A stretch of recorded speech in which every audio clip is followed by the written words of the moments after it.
2022년 올해 한 해는 가경좌 최영업 토마스 신부님 탄생 200주년을 맞이하는 뜻깊은 한 해입니다. 그래서 교구에서는 올해를 가경자 최영업 토마스 사제를 본받는 교구 공동체의 해로 정하고 신부님을 위해서 시복시성을 위한 기도를 하고 있습니다.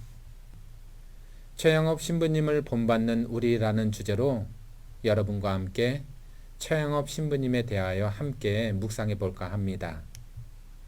만약 어떤 사람이 여러분에게 최영업 신부님은 누구십니까? 라고 묻는다면 여러분은 어떻게 대답하겠습니까? 아마도 한국 천주교 첫 번째 신학생이며 두 번째 신부님이라고 대답할 것입니다. 옳은 대답입니다. 최영업 신부님은 비록 김대검 신부님처럼 피의 순교자는 아니었지만 사제가 된 후 선종하기 전까지 신자들의 영혼 구령을 위해 구만리 방방곡곡을 끊임없이 걷고 또 걸었던 땀의 증거자 길 위의 순교자가 최영업 신부님이십니다. 어쩌면 땀의 증거자 길 위의 순교자라고 하는 이 호칭이 오늘 우리가 살펴볼 주제인 최영업 신부님을 본받는 우리라고 하는 중심 이야기가 될 것입니다. 최영업 신부님은 사제 이전에 우리와 똑같은 신앙인 최영업 토마스이셨습니다. 저는 이분의 삶과 영성을 두 단어로 표현하라고 한다면 떠나라 그리고 사랑하라입니다. 소년 최영업은 왜 이영만리 마카오로 떠나야 했을까요?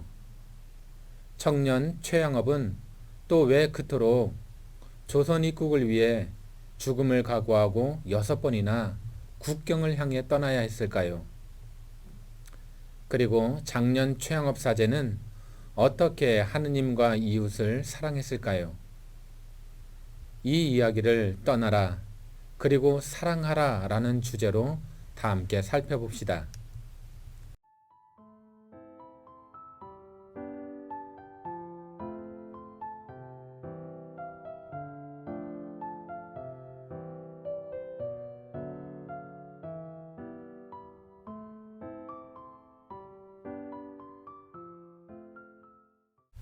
여러분, 성경에서 믿음의 사람을 뽑으라고 한다면 당연히 구약에서는 아브라함과 모세를 뽑을 수 있고 신약에서는 성모 마리아와 성요셉 그리고 12제자를 들을 수 있을 것입니다. 그런데 이 믿음의 사람의 특징이 있는데 그것은 그들이 하느님의 명령, 즉 하느님의 말씀에 늘 순종하는 순례자였다는 것입니다. 믿음의 조상 아브라함의 삶을 살펴보면 그의 인생은 순례의 여정 곧 떠남의 연속이었습니다.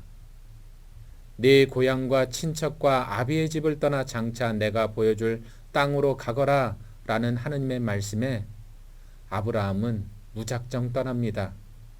목적지도 모르고 믿음으로 떠나지요. 어쩌면 아브라함의 순례는 오늘 우리 신자들이 어떻게 살아가야 하는지 그 구원 역사의 전형을 보여준다고 말할 수 있습니다. 그리고 우리의 믿음의 모범이신 성모님과 성요셉도 마찬가지였습니다. 구세주 예수님을 잉태하기 위해 자기 인색의 계획으로부터 떠나고 성요셉은 헤로데 왕으로부터 성모님과 아기 예수님을 지키기 위해 고향을 등지고 이집트로 떠납니다.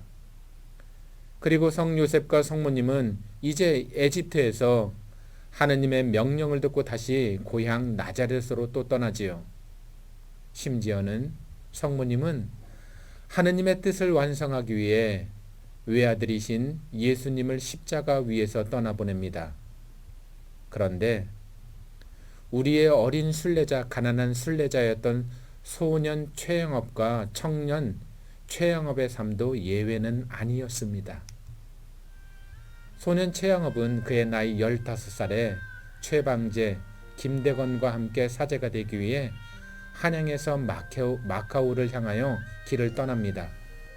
마치 예수님께서 첫 제자를 부를 때 나를 따라오너라 내가 너희를 사람 낚는 어부가 되게 하겠다. 그러자 그들은 곧바로 그물을 버리고 예수님을 따랐다고 성경은 이야기하죠. 소년 최양업도 곧바로 주님을 따라 나섭니다. 여러분, 이 순례 여정이 어떠했을까요? 15살, 16살, 오늘날 중학교 2, 3학년 나이의 소년들은 조국 한양을 떠나 의주, 심양, 북경, 제남, 남경, 항주, 마카오까지 지도상 직선 거리로만 약 3,200km를 6개월 동안 걸어갑니다. 그런데 실제 거리는 이보다 더 길었겠지요? 우리가 상상할 수 없을 만큼 비참하고 힘들었을 것입니다. 세 소년이 떠날 때가 12월이었으니 엄동선환으로 인해 동상과 배고픔, 그리고 풍토병에 시달렸을 테고, 낯선 땅에서 언제 들어닥칠 모르는 짐승들과 도덕제의 위험, 부족한 잠과 고향에 대한 그리움과 외로움, 이루 말할 수 없는 고통의 연속이었을 것입니다. 결국 한양을 떠난 지 6개월 만에 만징창이가 되어 마카오에 도착했고, 그해 11월 동료 최방재 신학생은 위열병으로 선종하는 슬픔과 마주대하게 됩니다. 그렇게 소년 최양업은 15 어린 나이에 가난한 순례자로 길을 떠났습니다. 그 후 청년 최양업은 철학과정을 이수한 후 21살 이후 6차례에 걸쳐 입국 시도를 통해 드디어 조선 땅을 떠난 지 13년 만에 귀국에 성공하지요. 그러면 우리는 그에게 질문할 것입니다. 어떻게 소년 최양업은 그 어린 나이에 알 수 없는 미래와 두려움 속에서 떠날 수 있었는가?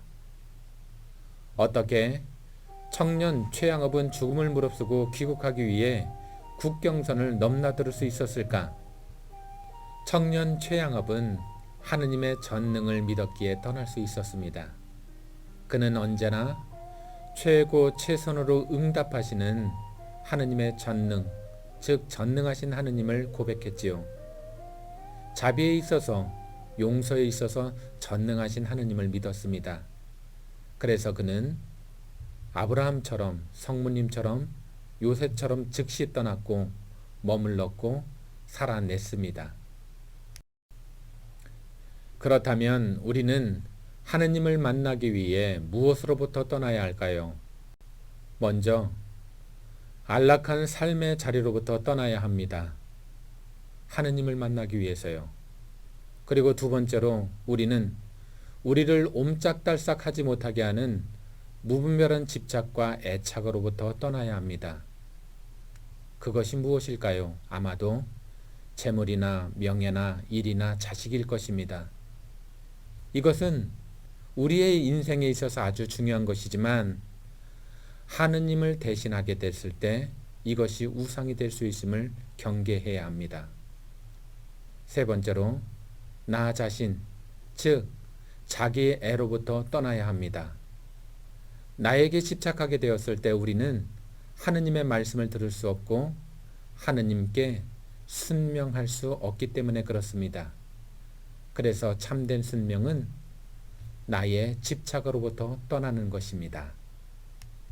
사랑하는 신자 여러분, 우리의 인생 여정은 또 다른 순례일 수밖에 없는 것은 나 역시 이 지상 삶을 통해 하느님 나라로 건너가는 또 다른 순례자이기 때문에 그렇습니다.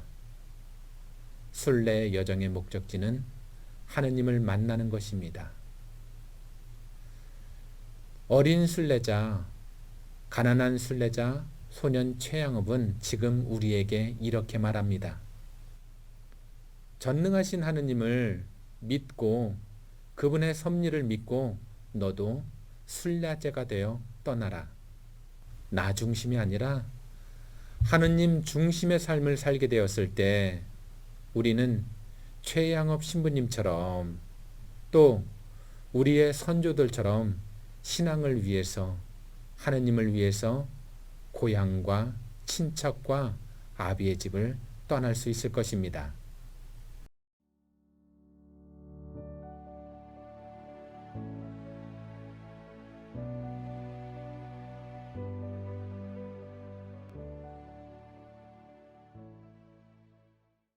천주교는 어떤 종교입니까?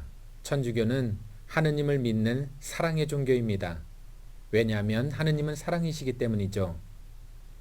태초에 하느님께서 하늘과 땅을 지으신 것도 그리고 인간을 창조하신 것도 사랑 때문이었습니다. 하느님께서 인간이 되신 육하의 신비도 사랑 때문이었죠. 더더욱 하느님이 십자가 위에서 돌아가시고 부활하신 것도 인간에 대한 그 사랑 때문이었습니다. 하느님께서 미사 때 밀떡과 포도주 형상 속에 계신 것도 그 사랑 때문이죠. 하느님의 사랑은 불가능한 모든 것을 가능하게 만듭니다. 그러면 사랑은 무엇일까요? 사랑은 사랑하는 대상과 관계를 맺는 것입니다. 관계를 맺기 위해서 먼저 서로 자주 만나야 해요.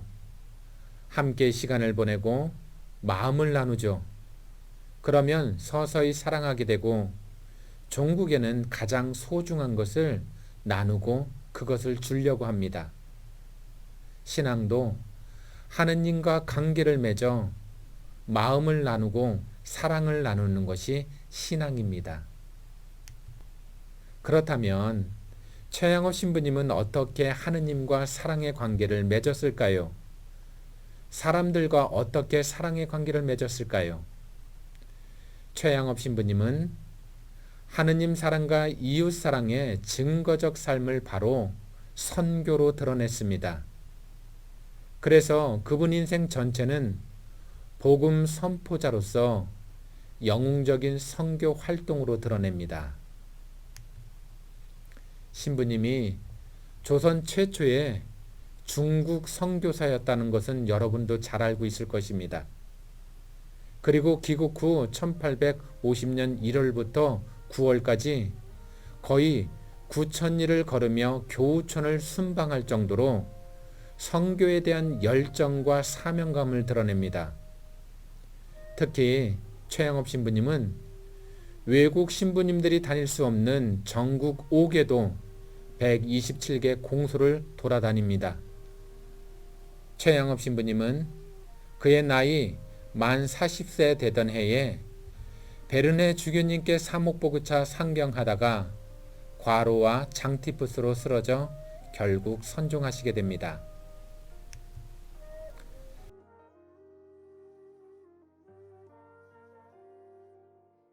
최양업 신부님께서 혼수 상태에서 예수, 마리아, 요셉을 부르며 선종하였다고 증언합니다.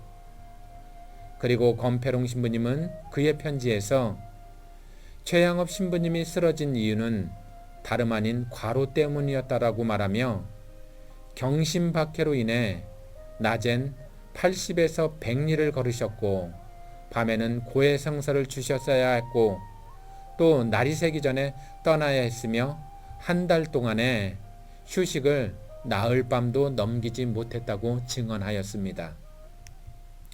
한마디로 최양업 신부님은 한국의 바오로 사도로서 하느님을 사랑하기 위해 목숨 바친 길 위의 순교자, 땀의 순교자였습니다. 사랑하는 신자 여러분, 우리는 내가 믿고 있는 하느님을 어떻게 전하고 있나요? 왜냐하면 선교는 교회의 정체성이며 가장 큰 이웃사랑이기 때문에 그렇습니다. 너희는 온 세상에 가서 모든 피조물에게 복음을 선포하여라. 예수님의 마지막 지상명령은 해도 되고 안 해도 상관없는 것이 아니라 반드시 해야 하는 이웃사랑의 실천이자 신자들의 의무입니다. 그러면 누구부터 정교를 해야 할까요? 정교의 첫 대상은 당연히 가족입니다. 위대한 신앙인은 위대한 신앙의 부모로부터 나온다는 말이 있습니다. 그러므로 부모의 신앙이 곧 자녀의 신앙이 됩니다. 우리 믿음의 조상들, 신앙 선조들의 믿음은 가정 신앙에서 비롯되었습니다. 바로 이 사실이 오늘날 우리에게 중요한 메시지를 전달해 줍니다. 우리는 지금 코로나19 사태로 인해 또 다른 신앙의 위기를 맞이하고 있습니다. 어떻게 이 위기를 극복할 수 있을까요?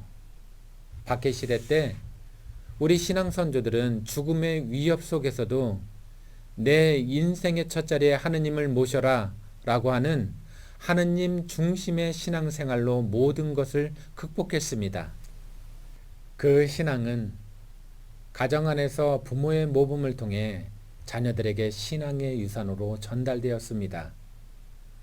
우리도 신앙 선조들처럼 이렇게 해야 하지 않을까요? 코로나19 사태로 야기된 신앙의 위기는 다시 한번 부모의 역할 안에서 가정, 교회의 중요성을 되새기게 합니다. 그러면 여러분 가정은 어떻습니까? 부모로서 자녀들에 대한 신앙의 유산을 어떻게 전달하고 있습니까? 여러분이 자녀들에게 진심으로 전해주고 싶은 것이 하느님의 신앙입니까? 아니면 다른 그 무엇입니까? 한번 깊이 생각해 봤으면 좋겠습니다.